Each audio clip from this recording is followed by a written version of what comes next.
ছন্দে নেই বাংলাদেশের ব্যাটিং। দেশের মাটিতেই সবশেষ সিরিজে কাগিসো-রাবাদার তোপের সামনে টিকতে পারেনি তারা। সেখানে অ্যান্টিগার পেস সহায়ক উইকেটে সামলাতে হবে ক্যারিবিয়ানদের ৫ পেসারকে। সাথে আছে এই ভেন্যুতেই ২০১৮ সালে প্রথম ইনিংসে ব্যাট করে ৪৩ রানে অল আউট হবার দুঃসহ স্মৃতি। তাই হয়তোবা টস জিতে নিয়মিত অধিনায়ক নাজমুল হোসেন শান্তসহ পঞ্চপাণ্ডবহীন নতুন বাংলাদেশ দলের অধিপতি মেহেদী হাসান মিরাজের বোলিংয়ের সিদ্ধান্ত। অ্যান্টিগার পেস সহায়ক উইকেটে ৩ পেসারের সঙ্গে ২ স্পিনার নিয়ে একাদশ সাজিয়েছে বাংলাদেশ। ডানহাতি বাঁহাতি বোলিং কম্বিনেশনের খড়গটা পড়েছে পেস সেন্সেশন নাহিদ রানার ওপর।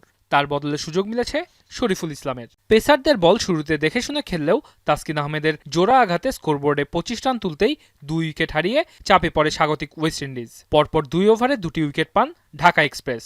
তৃতীয় উইকেট জুটিতে মিকাইল লুইস ও কাভেম হজের ব্যাটে ঘুরে দাঁড়ায় স্বাগতিকরা, যদিও রান আউট হয়ে ফিরতে হয় হজকে।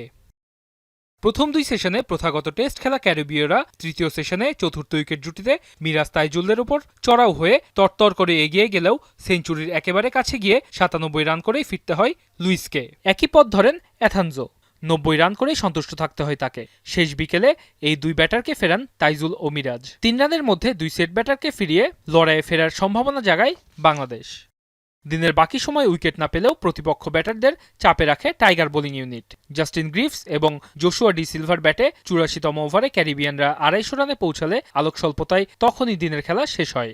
জাস্টিন গ্রিভস ২৬ বলে ১১ এবং জোশুয়া ডি সিলভা ২১ বলে ১৪ রান নিয়ে দ্বিতীয় দিন শুরু করবেন। নতুন বল মাত্র ৪ ওভার পুরনো। দ্বিতীয় দিন সকালে স্বাগতিকদের দ্রুত গুটিয়ে দিতে এই বলে তাসকিন হাসান শরীফুলদের গতি আর সুইংয়ে হবে বাংলাদেশের বড় ভরসা।